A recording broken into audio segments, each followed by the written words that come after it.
Welcome back to Yoshi Entertainment, everybody. So, just recently it came out, of course, that Erica Mena and Safaree, well, they'd been split, they'd been had a divorce, but they did get back on Love and Hip Hop, and they did, I guess they were trying to do some sort of like intervention, reflecting on the divorce, asking, I guess, him, did he ever really care how he felt to express himself, and, asking Erica Mena how she felt to express how she felt.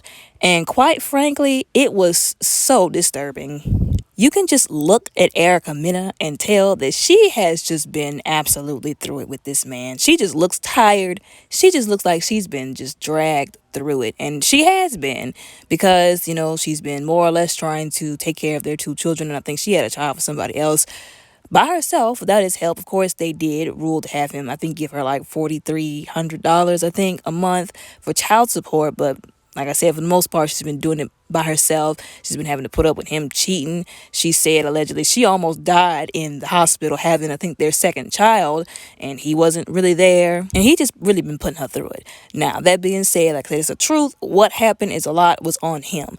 But I'm going to say something that a lot of people do not want to admit and don't want to hear, but I'm going to say it anyways because Yoshi Entertainment, it's not about to be telling lies, and Yoshi Entertainment does full accountability. Yes, he was low down dirty for what he did to her, although that man was waving red flags in front of her face since she met him. There were people telling her, please don't get involved with him. Please leave him after child number one. I know y'all remember. They literally set up on this show and she confronted him about what she said she heard him say, which was that he didn't want to have any more kids with her because he didn't like the fact that she got, she had added more pounds. Of course, quite naturally, when a woman is pregnant, the pounds are going to come on because she's carrying your big head baby. Like, it's very disrespectful to say to a pregnant woman. But he had said that he didn't want her to have any more of his children because I guess to him, it wasn't attractive when she was pregnant, which is very disturbing to say to a woman if that's what he actually said. But there's no reason to not believe that he didn't say it. And the sad part about it is that he tried to deny it, which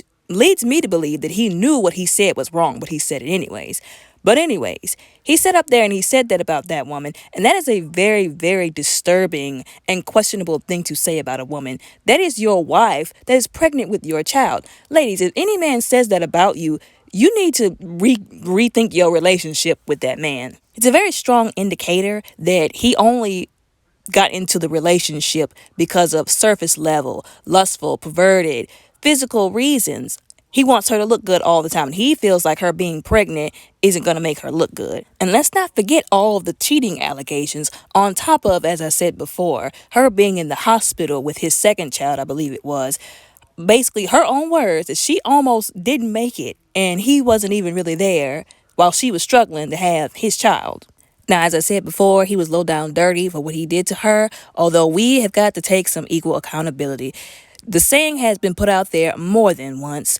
Don't let a man have to tell you twice that he don't want you. If somebody shows you who they really are, believe them the first time. After that comment that he made about the pregnancy, she should have been packing her bags and moving on with her life. Now, for the life of me, I can't understand that if he didn't want to have another baby with her, and mind you, again, this is why they were married. While they were married, he was saying this. If he didn't want to have another baby with her, why didn't he go and get a vasectomy?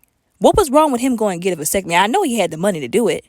But no, instead he wants to keep screwing her, but you don't want to have a baby with her? And this is the lady that's your wife?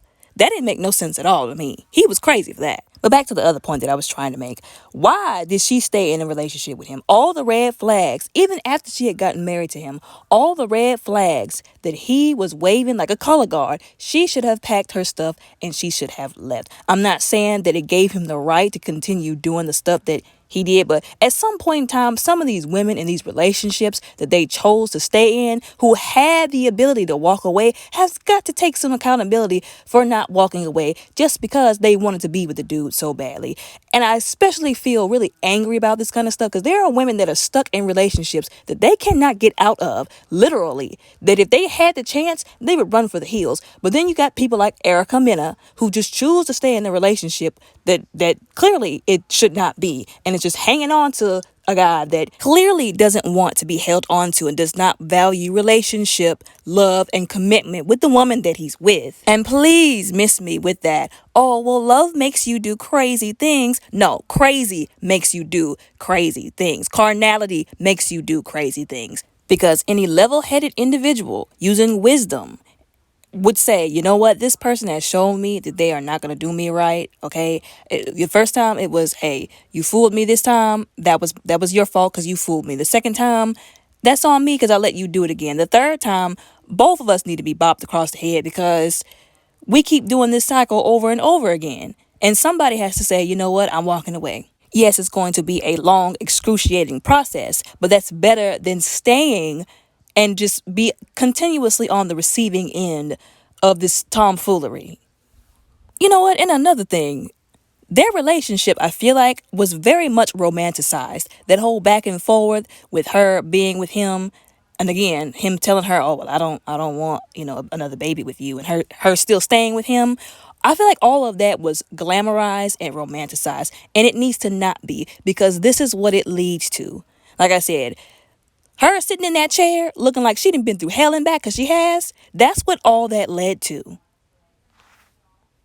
And another thing I couldn't wrap my head around or understand for anything is why they tried to make the set of Love and Hip Hop a safe space.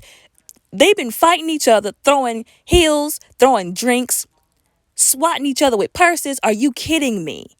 The set of Love and Hip Hop to be an open space for somebody to let out some kind of trauma? No, they should have went and hired a therapist, a licensed professional in a room somewhere, not with cameras, and had that worked through.